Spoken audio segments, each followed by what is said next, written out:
É bom vermos, né, como as nossas ofertas, essas que a gente deposita aqui na Salva, elas vão para tantos lugares no mundo afora, né? Fora do Brasil aí, vão ajudar em diversos projetos.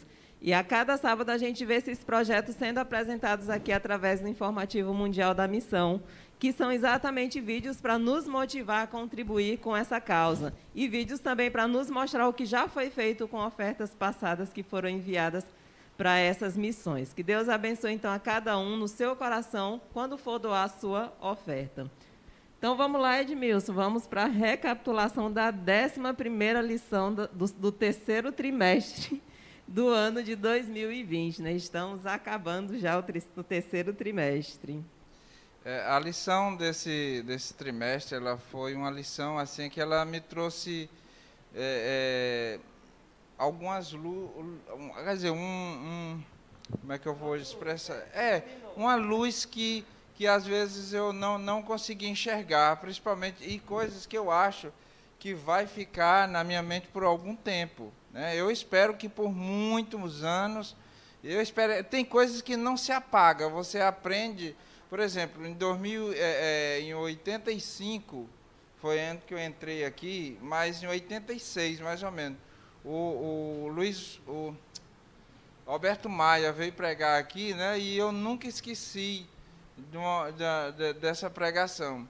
Né? Então, tem coisas que você nunca esquece, né, e eu espero que essas lições aqui tenham coisas que eu nunca vou esquecer, porque teve, principalmente quando falou de José e tudo mais, e nessa semana ela trouxe uma luz ainda que eu não tinha visto ainda, né? Que eu espero também que fique marcado, e eu gostaria também de repassar isso para a igreja nessa manhã. Né? Então, cada sábado ela vem trazendo nova compreensão, e é muito bom com isso. Né? Então, e teve um dia da semana que eu li, não entendi, e eu li de novo, até quando eu disse, não, eu consegui o foco aqui da lição, pelo menos tirar aquele que eu queria extrair, né? Eu sei que tem mais, e com o conjunto da Marlete e de vocês aqui, vocês vão me ajudar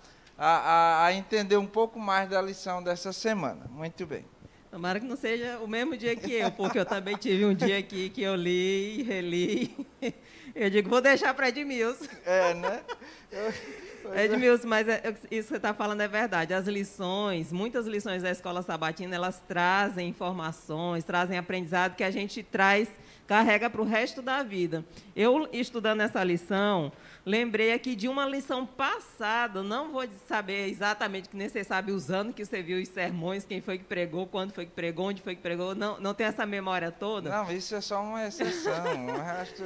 Mas eu lembro que teve uma lição que falava sobre tipos, né? Que foi quando eu entendi que o santuário era um tipo, né? O modelo do celestial, né? E aqui... essa lição ela vem trazendo isso. Eu lembrei dessa informação que eu aprendi numa lição da Escola Sabatina algum tempo atrás. Se não me engano, foi uma lição de Levítico que falava sobre tipo e antitipo, né? Quem é o tipo, quem é o antitipo, né?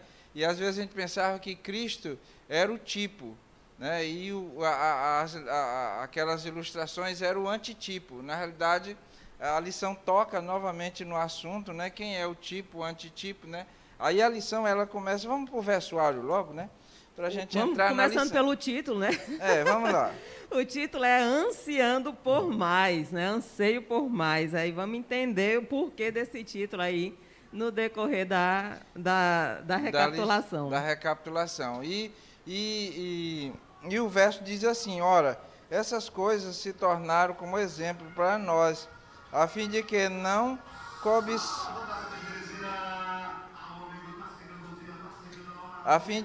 cobicemos as coisas más, como eles cobiçaram.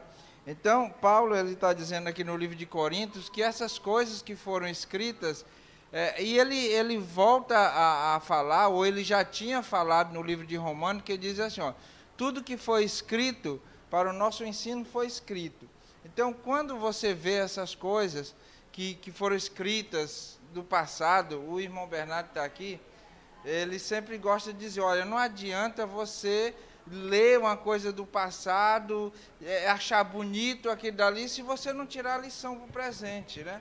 Então, Paulo está dizendo, o irmão Bernardo talvez não estivesse lembrando deste verso, mas o que Paulo está dizendo aqui é que se você ler as coisas que foram escritas, que foram deixadas, é para nós vivenciarmos e tirarmos lições para hoje, senão não terá nenhum proveito, não passou de um livro de história, né? E essa palavra aqui, exemplo, né, ela é trazida algumas vezes justamente com o original tipos, né, indicando que esse exemplo significa relacionado a um tipo, a um modelo, né? Modelo. E é justamente sobre isso que fala na lição de sábado, né?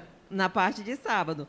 Quem leu conta aqui uma história não, ela é real, né? De que existe uma maquete, né? Um modelo da cidade de Nova York que foi construído em 1964, né? Por aproximadamente 100 homens aí que fizeram. E engraçado que essa maquete, né, esse modelo, ele tem quase 1 quilômetro, 800 metros de comprimento. Eu fiquei invocada.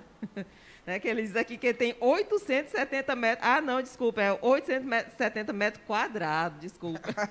Eu imaginei que era retilíneo, né? Eu digo, rapaz, quase 1 quilômetro de maquete. Onde é que estão botando isso, né? Mas está no Museu de Arte do Queens. E ali, essa maquete ela foi atualizada em 1990 e ela é a mais fiel representação de uma cidade que se pode ter em forma de maquete, né? Então, ela é uma maquete, ela representa fisicamente, fielmente a cidade, mas ela não é a cidade. Por exemplo, ela é em Nova York, né? Então, as Torres Gêmeas, eu acho que ela foi feita quando mesmo? Deixa eu ver aqui. 1964. 64. As Torres Gêmeas já existia já? Eric?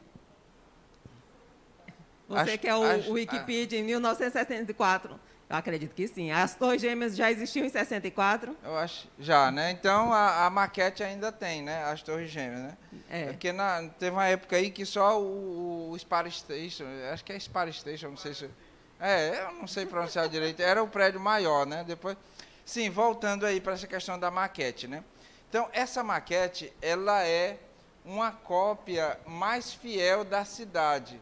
Apesar dela ser muito complexa, são quase 1 quilômetro quadrado, é uma maquete muito grande, é muito detalhe, é muita coisa. Só que ela não é uma realidade. Ela não é a cidade. Dentro da cidade, por exemplo, tem cada prédio lá, cada prédio da cidade, que tinha sido construído até 1960, quando foi renovada, quando foi? 90. Até 90, ela tem cada prédio da cidade ali, né? Só que aqueles prédios não têm vida, não tem gente morando, não tem móveis dentro do prédio. Então, apesar de você olhar aqui e ficar assim olhando, é a cidade, né?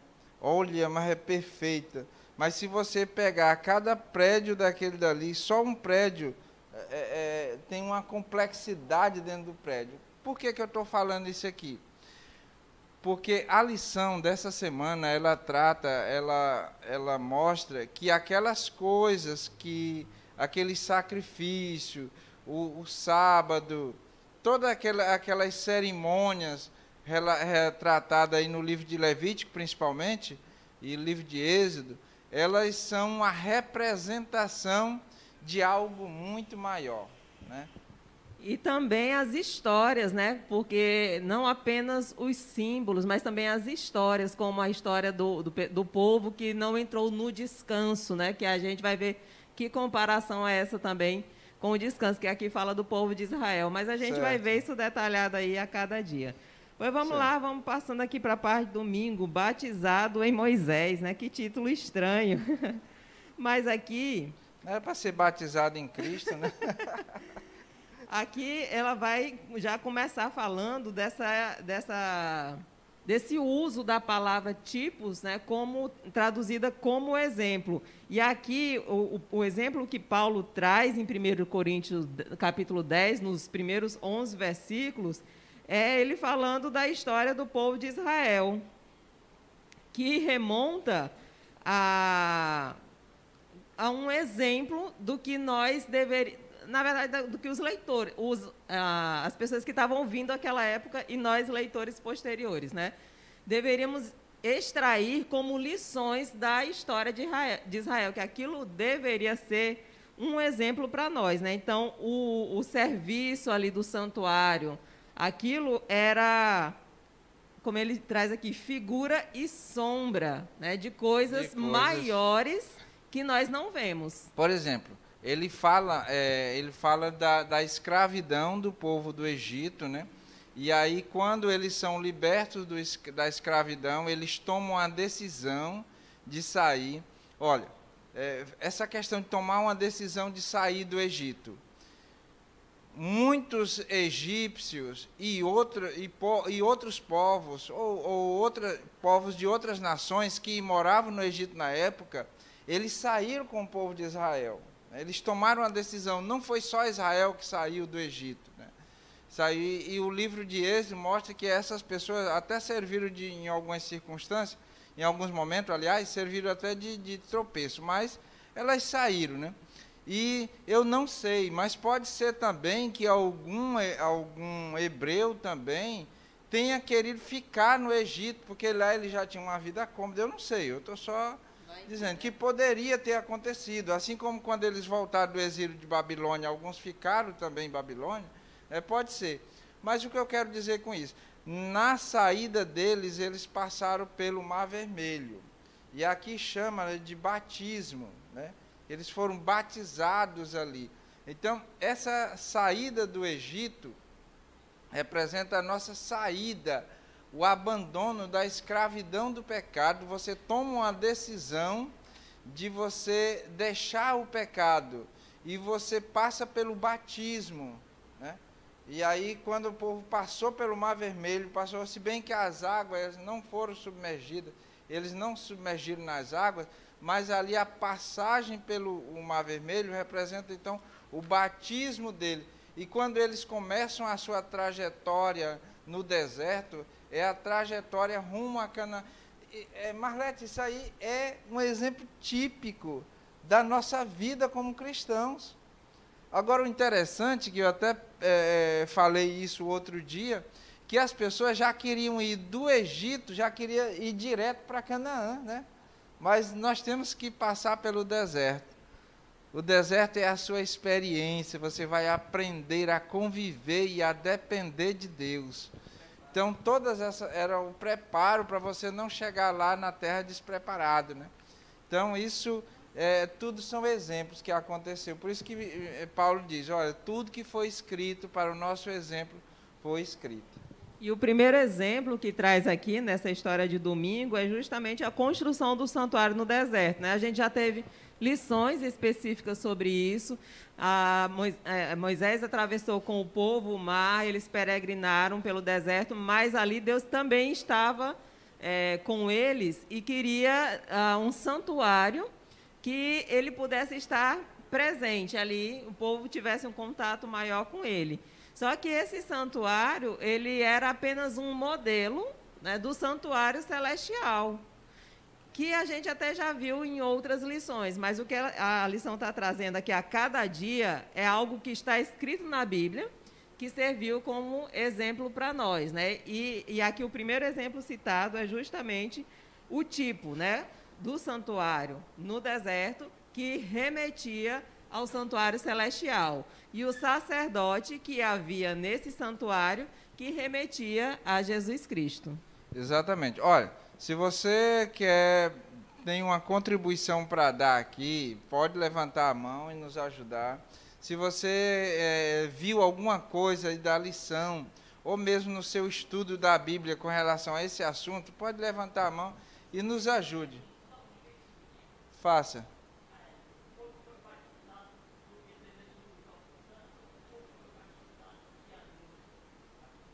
Na nuvem, né? Irmão, para falar a verdade, eu acho assim, que a nuvem também, ela era uma espécie de batismo também.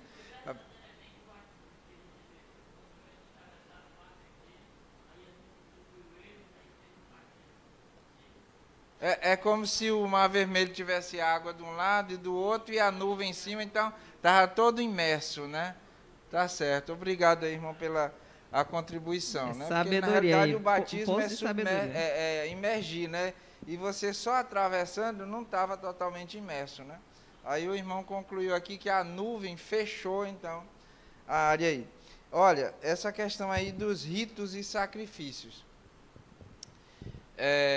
Tem muita gente que não gosta de ler o livro principalmente Levítico, né? Falando sobre Êxodo, ainda dá ainda para ler, tem muita história e tudo mais, mas Êxodo, Deuteronômio, mas Levítico, é muito chato o livro de Levítico, é só leis e regulamentos e sacrifício.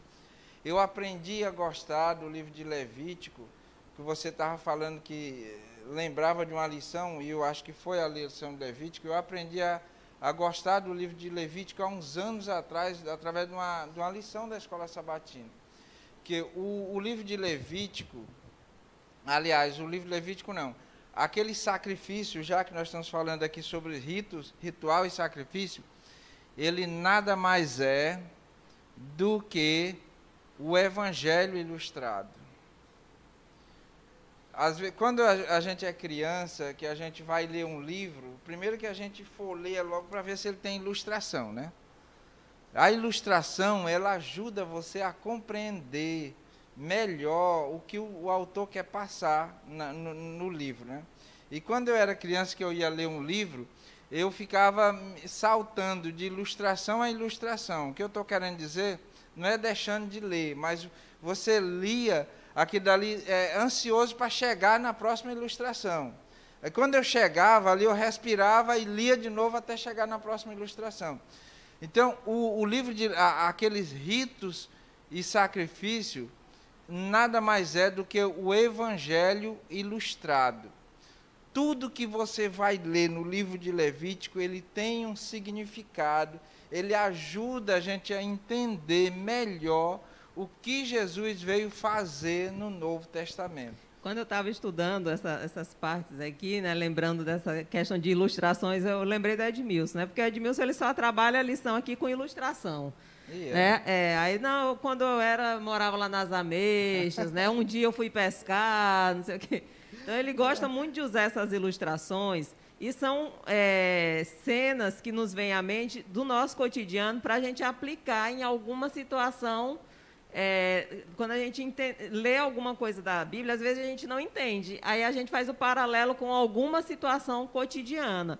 Paulo aqui, ele está utilizando aquelas histórias, né, que aconteceram, tentando explicar de uma linguagem mais atual para o povo, a partir de histórias que eles conheciam bem. Exato. Que eram as histórias a respeito dos rituais, qual era como que Deus pediu que fosse o sacrifício, como era que era para ser aspergido lá, o que significava aquilo, né, de colocar o dedo no sangue do cordeiro e sujar lá na ponta do altar. Aquilo representava a transferência dos pecados para o santuário, que depois precisava ser purificado uma vez no ano. Sobretudo, aquele animal que era morto, ele representava e apontava, como você falou, né, para Jesus. E era essa lição que Paulo estava querendo transmitir aqui para os seus leitores. O caso aí dos ritos, dos rituais e sacrifícios, eles eram apenas, como nós estávamos falando aqui na parte de sábado, uma maquete da salvação. Uma maquete, só para vocês terem uma ideia. Por exemplo, vamos falar aqui do santuário. Ainda vou tentar ser o mais breve possível. Santuário. O que é que tinha um santuário? O santuário era um edifício, né? Feito através de tendas, que tinha 3 compartimentos, o pátio, o santo e o santíssimo. No pátio tinha a pia, aliás, tinha o altar do sacrifício e a pia, eram 2 objetos. O altar do sacrifício eram sacrificados um cordeiro de manhã e outro à tarde. Aquilo representava o próprio Jesus Cristo. Quando aquele sacrifício não era feito, aliás, não era cessado o sacrifício, sempre tinha sacrifício queimando lá, porque quando um sacrifício estava terminando, ele jogava outro cordeiro em cima. Aí passava a noite queimando ali, aquela fumaça e tudo mais, subindo aquela fumacinha. Quando estava já chegando no final, jogava outro sacrifício. Então, representa o sacrifício de Cristo por nossa vida, que é contínuo. Toda hora, dia e noite, que você se achegar a Cristo, Ele está lá, intercedendo por você, porque aquele sacrifício era intercessão pelo povo. Aí a Pia, o sacerdote, antes de entrar no santuário, ele tinha que se lavar na pia e tudo mais. Então, representa o próprio Cristo, que através do seu sangue, nós lavamos nossos pecados.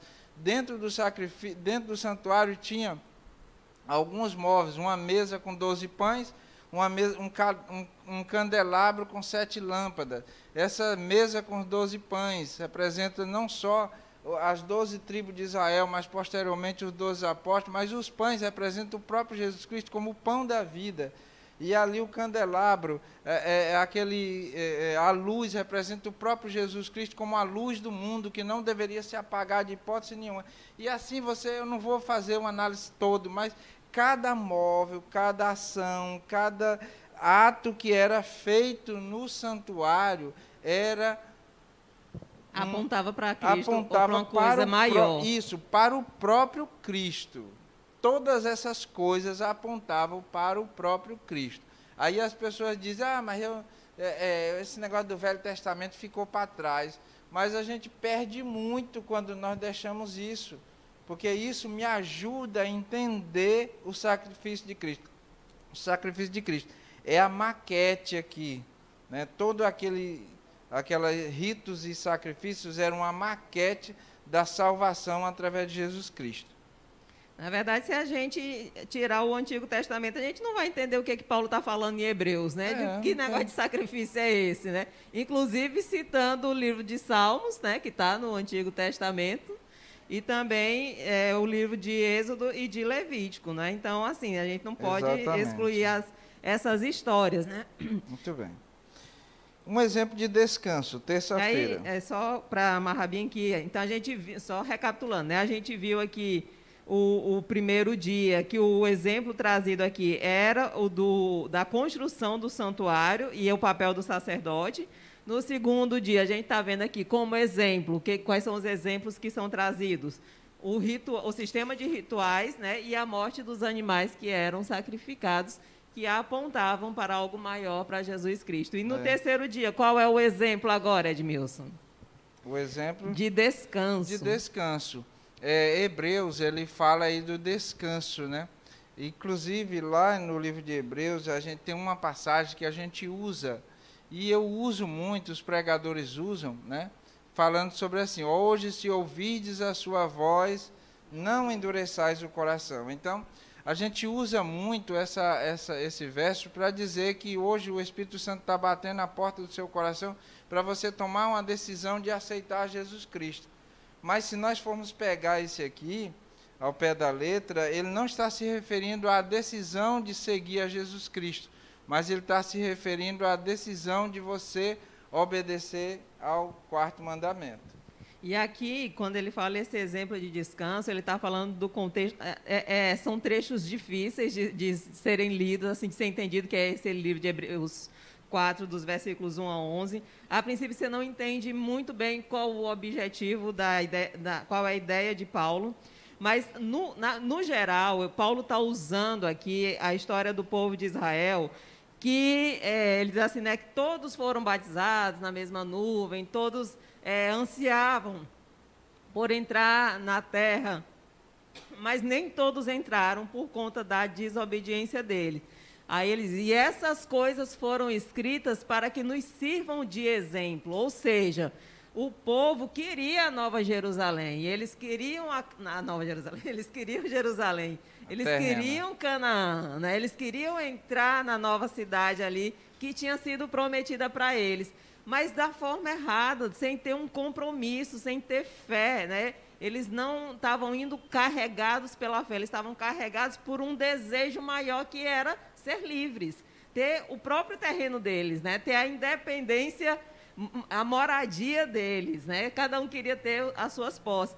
E não estavam entendendo todo o contexto no qual eles estavam vivendo, todas as maravilhas que Deus tinha feito, e por conta das murmurações, das reclamações, muitos deles nem sequer puderam entrar no descanso. Exatamente. E esse descanso não era um descanso físico. Não era um descanso físico. Olha, eles estavam envolvidos pela teoria da prosperidade, né? Você é escravo no Egito. Se você sair do Egito, você vai para uma terra que emana leite e mel.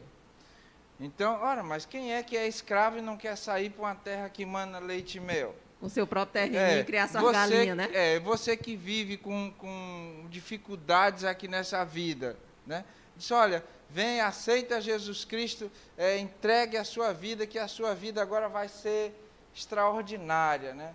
Se você doar tanto, você vai ganhar 100 vezes mais. Aí as pessoas são levadas a isso, mas não sabem que tem que atravessar o deserto, né?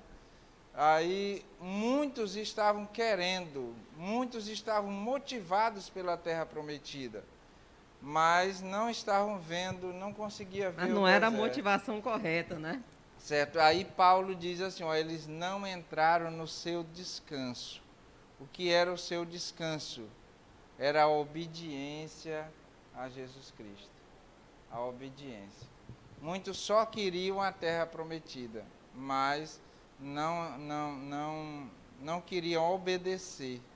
E aí esse era o maior problema. E assim acontece muito com a gente, né? Quando fala aqui desse descanso, o descanso em Cristo é a questão de você... E aí você falou dessa questão da ilustração, eu gosto de ilustrar, né? Então, digamos que você vai atravessar um rio. Você vai atravessar um rio. O rio tem mais de 1 quilômetro de extensão, de largura. Né? É distante, né? Mas tem pessoas que nadam aí, as Olimpíadas, parece que tinha uma mulher aí que ganhou a medalha com 10 quilômetros. Eu disse, pessoa nadar abraçada, 10 quilômetros, eu não consigo nenhum. Nem caminhando eu não vou, imagine nadando, né? Só o Tiago ali mesmo que consegue, né? Só o Tiago, né? Eles bebem lá, eles bebem nadando, mas não é água do mar, não. Eles bebem, tem água, suporte lá. Certo, o que eu quero dizer com isso? Então, você tem que atravessar um rio com uma extensão, vamos supor aqui, de 1 quilômetro, né? E você vai nadando, abraçada, cansado, você está cansado. Aí chega um canoeiro, né? Um canoeiro encosta ali perto de você e diga assim, suba aqui na canoa. Suba na canoa. Aí você diz assim, não, eu quero chegar lá. Porque às vezes você pode não confiar no canoeiro. Você pode dizer, não, ele está querendo me enganar, eu não conheço ele, está querendo me enganar, lá ele vai tirar para outro lugar. Mas digamos que você confie no canoeiro, né? Aí você entra na canoa, irmãos, aquele dali é um descanso. Vocês já nadaram, já? Você sabe como cansa nadar. Aí é um descanso, mas aí hoje as pessoas estão aí, nadando. Aí Jesus diz assim, olha, vinde a mim, tá, descansar e tudo, mas as pessoas não querem. Então, esse descanso é você confiar em Jesus Cristo, porque para você entrar na canoa, é preciso que você confie no canoeiro. Se você não confiar no canoeiro, você não entra. Não, eu prefiro ir mesmo, que eu sei que eu sozinho vou. Aí você continua nadando sozinho, né? Você não confia. Uma certa vez eu estava pescando, né, mais o irmão Chaga, e aí nós fomos estender um engancho, né? E aí ele foi para um lado e eu fui por outro, né? E aí eu peguei, botei o cordão na boca, né? Eu estava de colete. Não, se eu estou de colete, dá para me atravessar. Aí comecei a nadar, né? Nadar. Não afundava, mas estava cansado. era uma extensão larga, né? Eu disse, qualquer coisa eu solto esse coisa aqui e vou embora. Mas aí apareceu por que eu usei a ilustração do canoeiro? Porque aí ia passando um canoeiro, né? Aí eu disse assim, aí eu peguei, aí ele se aproximou de mim, ele ia para o outro lado, e eu peguei na borda da canoa, né? Oh, mas foi tão bom, gente. Foi tão bom aquilo dali. Era de confiança, né? Era o canoeiro.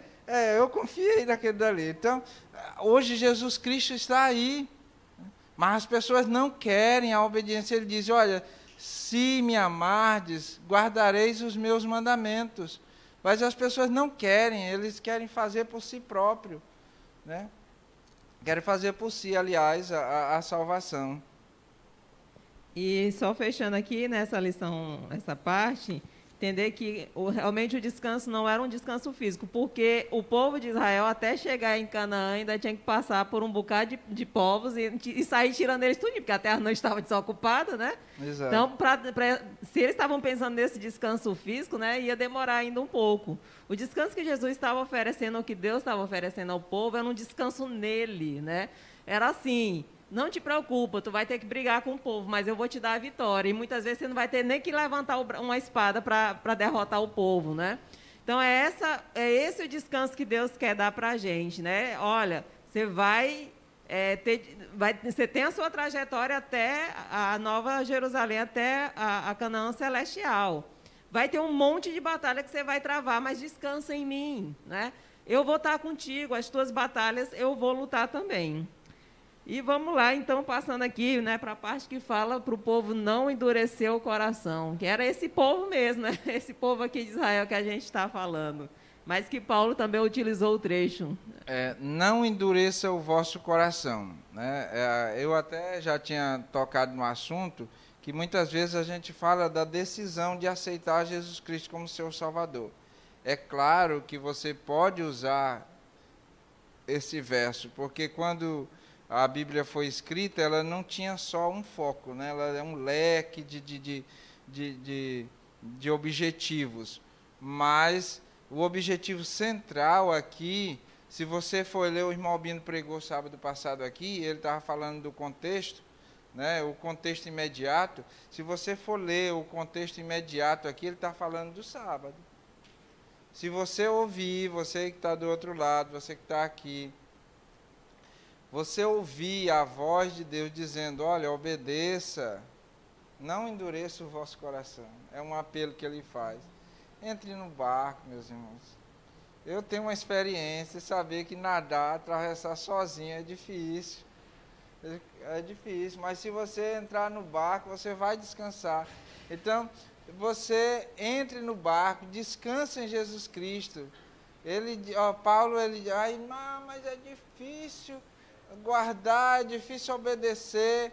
Aí, veja o que o irmão Albino falou sábado passado, que ele disse assim, as pessoas pensam, quando ele diz assim, tudo posso naquele que me fortalece, era pensando que vai ganhar dinheiro, vai ter isso, ele vai ter tudo que Deus, tudo que você almeja se você se fortalecer em Jesus Cristo. Mas ele estava falando de aflições, né? Paulo tinha passado por açoites, tinha passado por prisões, tinha passado por uma tentativa de homicídio, tinha passado por várias coisas, mas ele disse, olha, tudo posso naquele que me fortalece.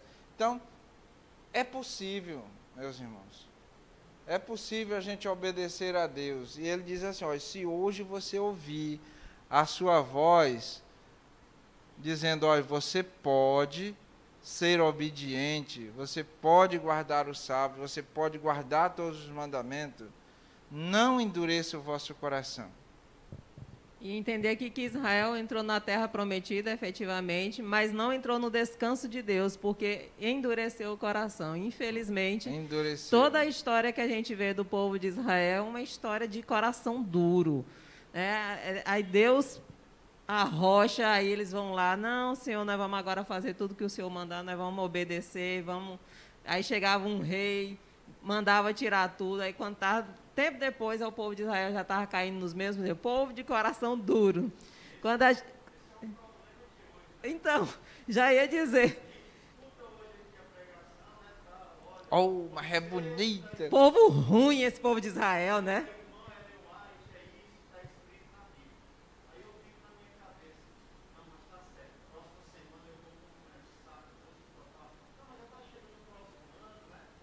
É.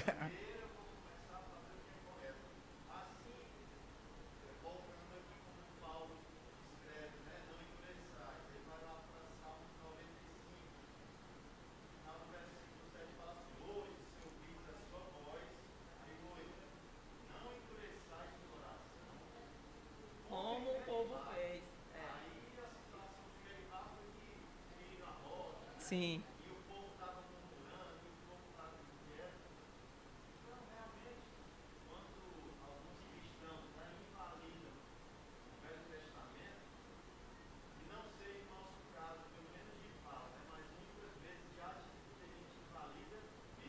É verdade.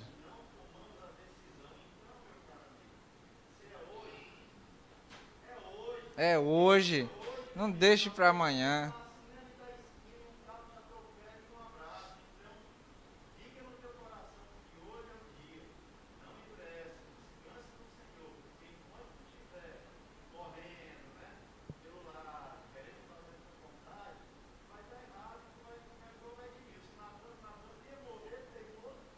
Não, eu ia morrer não. Eu ia soltar um engancho. Eu ia soltar um, mas morrer só Ia se... boiar o rio todinho.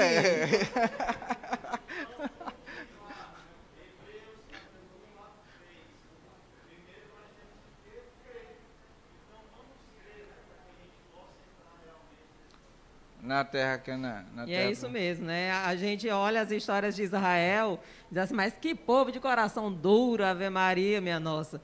Só que as coisas que foram escritas para o nosso ensino. Para o nosso ensino. Para o nosso exemplo. É para dizer assim, tu pensa que era só Israel, que era desse jeito? Ali era uma maquete das coisas que vão acontecer. Vocês é que são o real aí da história, né? Vocês é que hoje estão com o coração duro. E o que estava escrito lá pelo salmista e que Paulo repetiu é a mesma voz que Jesus diz hoje. Hoje vocês estão ouvindo a minha voz.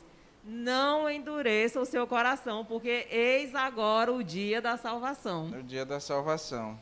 E aqui, fechando a lição, né, vai falar sobre essa questão da conquistando uma cidade celestial.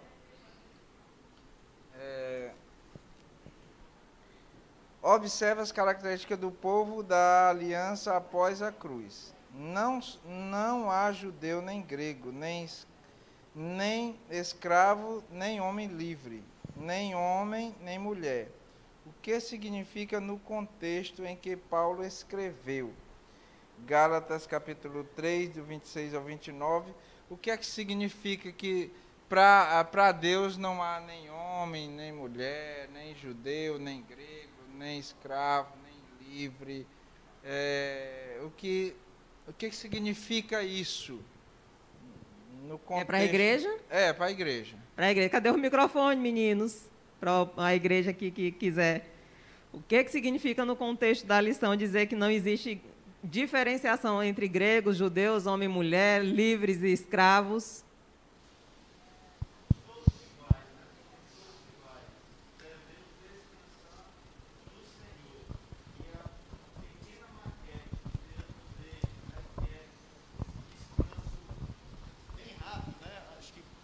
Até semana passada eu brincando, rapaz, se todo dia fosse final de semana, né? Sábado eu ia para a igreja, via meus irmãos, estaria na operação missionária, e domingo, né? Beleza, volta mais outro sábado, de novo descanso. Então, assim, realmente tá querendo nadinha, né? Esse menino, rapaz. Então, assim, sábado é uma pequena ilustração do que nós teremos no descanso eterno. Mas não é o descanso eterno da morte eterna, é o descanso eterno em Cristo, no né? Senhor no Jesus, em Cristo. E aqui o trecho de Paulo, ele quer dizer assim, olha, não importa qualquer característica que você tenha, quer seja física, quer seja étnica, quer seja... Vocês todos têm acesso à salvação em Cristo Jesus. Exatamente. Se aceitarem isso pela fé. Sob Cristo, vocês todos são iguais, não importa quais são as diferenças financeiras ou hierárquicas que existam entre vocês. Todos têm a possibilidade de acesso ao descanso em Cristo. E esse descanso aqui, que significava, que de certa forma significava o descanso que o povo teria também ao entrar na terra, significa aquele descanso que o Tiago falou, o descanso de estar para todo sempre junto com Cristo, livres, né, sem aquelas preocupações, sem aquelas dificuldades, pensando que posso sair de casa e pegar Covid, pensando que posso sair de casa e ser atropelado. Não, você vai estar descansado, tua mente... Essa nossa mente que trabalha a semana todinha, que labuta, que planeja, que reflete, que faz que se sobrecarrega durante a semana e que descansa no sábado, ela não vai descansar apenas mais no sábado, ela vai descansar todos os dias da nossa existência. Viu, Edmilson? Eu queria fugir do dia da semana, gente. É muito estressante, é muito problema, é muita confusão para resolver. Precisamos.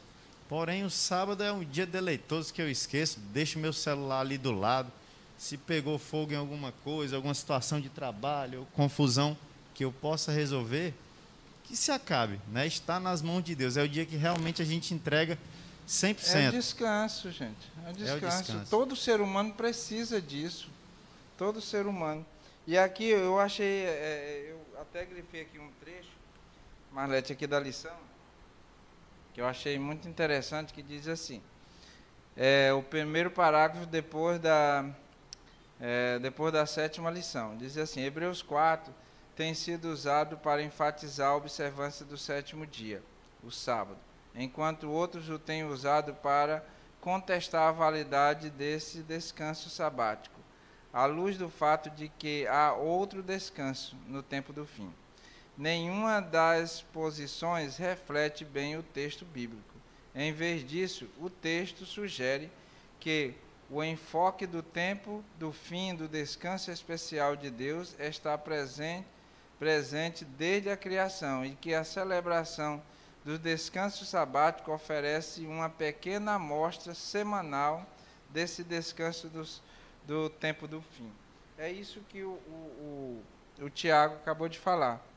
Né? Quando você trabalha a semana toda, né? Tem a correria para cá, a correria para lá e tudo mais, aí você, sábado, você vai, aquele descanso, aquele ali, é uma pequena amostra de que o que maquete, que Deus quer fazer com você na eternidade.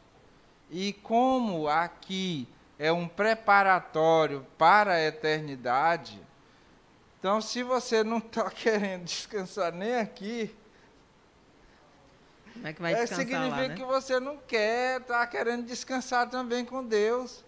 Aí Deus diz, aí quando chegar, Jesus estiver voltando, aí disse assim: apartai-vos de mim, mas Senhor, em teu nome não fiz isso, não fiz aquilo, e tu fez tanta coisa em teu nome. Aí ele disse: olha, não vos conheço. Por que que Deus não conhece? Porque você conhece uma pessoa através do relacionamento. Você me vê aqui na frente, tá? A gente veja aqui, por exemplo, gosto de conversar muito aqui com o Falcão Branco. Né? Falcão Branco é um codinome ali do meu companheiro ali. Aí, tá revelando por quê? Não, é porque cada um tinha um nome aqui. Não pode revelar, né?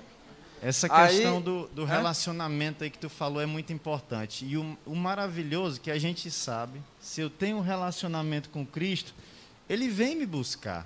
Eu estava lendo aqui esses dias e vendo um vídeo também, que agora, no último dia 30 de agosto do que está se acontecendo lá no Afeganistão, teve um cidadão que, em 2008, quando Joe Biden ainda era senador, e foi lá com John Kerry e mais outro senador, os três estavam sobrevoando o Afeganistão, e com a névoa teve um problema. E eles tiveram que fazer um pouso forçado. E esse Afeganistão ajudou eles, traduziu, né, e foi na base, e fez toda a proteção para que nada acontecesse com os senadores dos Estados Unidos. E esse camarada mandou uma carta agora. Joe Biden, me ajude, eu não consegui sair daqui, nem minha família. E agora, o que vai acontecer comigo?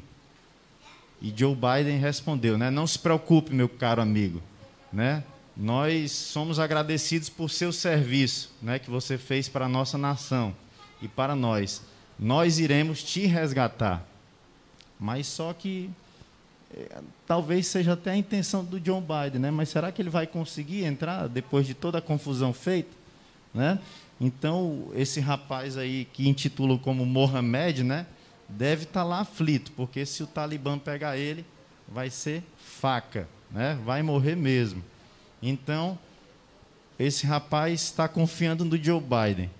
Talvez não dê certo. E nós estamos confiando em quem? Se for em Jesus, meu querido, pode ter certeza, é 100% de garantia que ele vai voltar e vai nos resgatar, né? O vermezinho de Jacó. Mesmo sendo pecador, viu, Marlete? Mesmo sendo pecador, lutando todo dia. Oh, eu vou ser santo. Não, não vai ser santo não, mas fica direto em oração, fica direto testemunhando do amor de Jesus, que com certeza ele vai lembrar do vermezinho de Jacó. E quantas experiências. Davi já falou da experiência do que aconteceu com o povo de antigamente. Paulo falou de Davi. Minha gente, nós estamos com tantos exemplos, né? Se alguém perecer em palavras, né? Os burros somos nós, né? Porque o tanto de exemplo que tem. Certo. Terminando aqui a ilustração do Falcão Branco, então, no caso aí, o Marconi, ele pode dizer que me conhece, né? Ele me vê aqui na igreja, a gente troca mensagem do celular e tudo mais, mas na realidade não me conhece, gente. Quem me conhece é a TT. A TT me conhece, ela sabe minhas características, ela sabe do que é que eu gosto, que eu não gosto e tudo mais. Então, ela me conhece. Então, a gente não pode ter um relacionamento superficial com Jesus e dizer que conhece, né? Quem conhece mesmo é aquela pessoa que está lá no dia a dia, conversando com Jesus, compartilhando com Jesus, tendo comunhão com Ele.